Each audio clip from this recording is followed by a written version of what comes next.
കുഞ്ഞിന് ആദ്യമായി ഭക്ഷണം കൊടുത്തു. പക്ഷേ ഇനി എന്താണ് ചെയ്യേണ്ടതെന്ന് കൺഫ്യൂഷൻ ഉണ്ടോ? എത്ര ക്വാണ്ടിറ്റി കൊടുക്കണം? എല്ലാ ദിവസവും സെയിം ഫുഡാണോ? ഇനി കുഞ്ഞ് കഴിച്ചില്ലെങ്കിൽ പ്രശ്നമുണ്ടോ?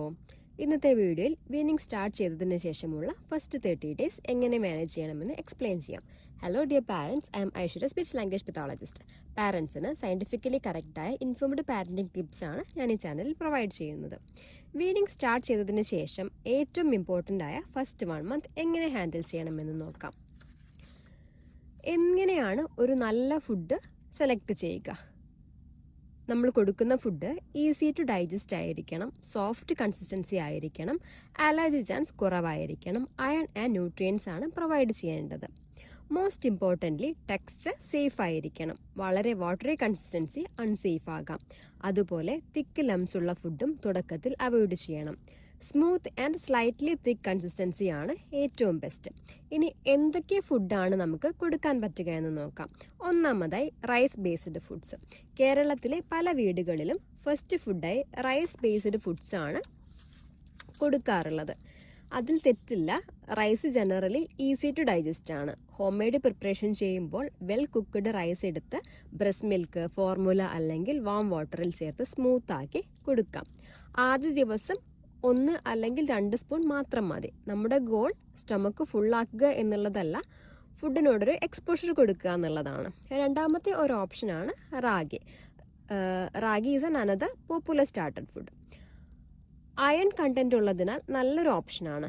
പക്ഷേ ഒരു മിസ്റ്റേക്ക് പാരൻസ് ചെയ്യാറുള്ളത് വളരെ തിക്കായി കൊടുക്കും. ഇത് സ്വാലോ ചെയ്യാൻ കുഞ്ഞിന് ബുദ്ധിമുട്ടുണ്ടാക്കാം. റാഗി വെൽ കുക്ക്ഡ് ആയിരിക്കണം, സ്മൂത്ത് കൺസിസ്റ്റൻസി മെയിൻറ്റെയിൻ ചെയ്യണം. ഇനീഷ്യലി പ്ലെയിൻ ആയി ഇൻട്രൊഡ്യൂസ് ചെയ്യുന്നതാണ് ബെറ്റർ. അടുത്തൊരു ഓപ്ഷൻ വെജിറ്റബിൾ പ്യൂരീസ് ആണ്. നമുക്ക് കൊടുക്കാൻ പറ്റുന്ന vegetables carrots, pumpkin, sweet potato ഒക്കെ നല്ല ഓപ്ഷൻസ് ആണ്. സ്റ്റീം ചെയ്ത് സോഫ്റ്റ് ആക്കി മാഷ് ചെയ്ത് കൊടുക്കാം. സോൾട്ട്, ഷുഗർ ഒന്നും ആഡ് ചെയ്യേണ്ട ആവശ്യമില്ല. നോർമലി പാരൻസ് ഫുഡിന് ടേസ്റ്റ് ഉണ്ടാവാറില്ല എന്ന് കരുതിയിട്ട് ഇത് ചേർത്ത് കാണാറുണ്ട്. പക്ഷേ ഓർക്കേണ്ട ഒരു പ്രധാന കാര്യം, കുഞ്ഞിൻ്റെ കിഡ്നി ഇപ്പോഴും ഇമ്മച്വർ ആണ്. അതുകൊണ്ട് എക്സ്ട്രാ സോൾട്ട് അവോയ്ഡ് ചെയ്യുക തന്നെ വേണം. അടുത്തൊരു ഓപ്ഷൻ ഫ്രൂട്ട്സ് ആണ്. ഫ്രൂട്ട്സ് ഇൻട്രൊഡ്യൂസ് ചെയ്യുമ്പോൾ ഹോൾ ഫ്രൂട്ട് മാഷ്ഡ് ഫോമിൽ കൊടുക്കുന്നതാണ് better. Banana, steamed apple puree, papaya, avocado ഒക്കെ നല്ല ഓപ്ഷൻസ് ആണ്. ഫ്രൂട്ട് ജ്യൂസ് അവോയ്ഡ് ചെയ്യുന്നതാണ് ബെറ്റർ. കാരണം ജ്യൂസിൽ ഫൈബർ കുറവായിരിക്കും. കുഞ്ഞിന് ക്വിക്ക്ലി സ്റ്റൊമക്ക് ഫുള്ളായ പോലെ ഫീൽ ചെയ്യുകയും ചെയ്യും. അതിനാൽ തന്നെ ഫ്രൂട്ട് ജ്യൂസ് കൊടുക്കേണ്ട ആവശ്യമില്ല. ഇനി എത്ര ക്വാണ്ടിറ്റി കുഞ്ഞ് കഴിക്കണം? ഈ സ്റ്റേജിൽ ക്വാണ്ടിറ്റിയെക്കുറിച്ച് സ്ട്രെസ് ആവേണ്ട. ഒരു കുഞ്ഞ് 2 സ്പൂൺ മാത്രം കഴിക്കാം, എന്നാൽ മറ്റൊരാൾ 10 സ്പൂൺ കഴിക്കാം. Both can be still normal. Breast milk continue ചെയ്യണം. ബിഫോർ 1 ഇയർ മിൽക്ക് തന്നെയാണ് primary nutrition source. Complementary food exactly what the name says, complementary. ഇനി പുതിയ ഫുഡ്സ് എങ്ങനെ ഇൻട്രൊഡ്യൂസ് ചെയ്യാം? ന്യൂ ഫുഡ് ഇൻട്രൊഡ്യൂസ് ചെയ്യുമ്പോൾ 3 ഡേ റൂൾ ഫോളോ ചെയ്യുക. അതായത് ഒരു ഫുഡ് ഇൻട്രൊഡ്യൂസ് ചെയ്താൽ അടുത്ത 3 ഡേയ്സ് ഒബ്സർവ് ചെയ്യണം. എന്തൊക്കെ നമ്മൾ ഒബ്സർവ് ചെയ്യണം? സ്കിന്നിൽ റാഷസ് എന്തെങ്കിലും വരുന്നുണ്ടോ? കുഞ്ഞ് വൊമിറ്റ് ചെയ്യുന്നുണ്ടോ? ലൂസ് മോഷൻ എന്തെങ്കിലും ഉണ്ടോ? ബ്രീത്തിങ് ഡിഫിക്കൽട്ടി ഉണ്ടോ? ഇങ്ങനെയൊക്കെയുള്ള കാര്യങ്ങൾ നമ്മൾ മോണിറ്റർ ചെയ്യണം. ഒരു സമയം ഒരു പുതിയ ഫുഡ് മാത്രം ഇൻട്രൊഡ്യൂസ് ചെയ്യുക. മിക്സ് ചെയ്ത് കൊടുത്താൽ അലർജി ഉണ്ടെങ്കിൽ അത് ഏത് ഫുഡ് കൊണ്ടാണ് ഉണ്ടായതെന്ന് നമുക്ക് മനസ്സിലാവില്ല. ഫുഡ് കൊടുത്തു തുടങ്ങുമ്പോൾ പാരൻസിന് ഉണ്ടാവുന്ന ഒരു വലിയ കൺസേൺ ആണ് കുഞ്ഞ് ഫുഡിനോട് ഇൻട്രസ്റ്റ് കാണിക്കുന്നില്ല, അല്ലെങ്കിൽ കുഞ്ഞ് ഫുഡ് തുപ്പിക്കളയുന്നു എന്നുള്ളത്. മനസ്സിലാക്കേണ്ട ഒരു കാര്യം, നമ്മളൊരു പുതിയ ഫുഡ് ഇൻട്രൊഡ്യൂസ് ചെയ്യുമ്പോൾ കുഞ്ഞ് തുപ്പിക്കളയാം, നാവ് കൊണ്ട് പുറത്തേക്ക് തള്ളാം. ഇതൊക്കെ ആദ്യ ദിവസങ്ങളിൽ നോർമലാണ്.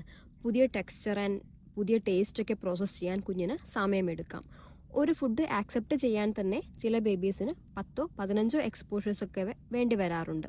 അതുകൊണ്ട് ഫസ്റ്റ് റിജക്ഷൻ കണ്ട് സ്റ്റോപ്പ് ചെയ്യരുത്. മറ്റൊരു പ്രധാനപ്പെട്ട കാര്യമാണ് ഫീഡിങ് പൊസിഷൻ. നമ്മൾ കുഞ്ഞിന് ഫുഡ് കൊടുക്കുമ്പോൾ സ്ട്രെയിറ്റായി ഇരുത്തി വേണം ഫുഡ് കൊടുക്കാൻ വേണ്ടിയിട്ട്. അതേപോലെ നല്ല ഹെഡ് കൺട്രോൾ ഉണ്ടായിരിക്കുകയും വേണം. കുഞ്ഞിനെ കിടത്തിക്കൊണ്ട് ഒരു കാരണവശാലും ഫീഡിങ് പാടുള്ളതല്ല. അതേപോലെ TV അല്ലെങ്കിൽ മൊബൈലൊക്കെ കാണിച്ച് ഡിസ്ട്രാക്ട് ചെയ്ത് ഫീഡ് ചെയ്യുന്നതും പിന്നീട് ഫീഡിങ് ഇഷ്യൂസ് വരാൻ കാരണമായേക്കാം. ഓർക്കുക, there is no single perfect first food. Safe texture, slow introduction and positive feeding experience ആണ് മോസ്റ്റ് ഇമ്പോർട്ടൻറ്റ്.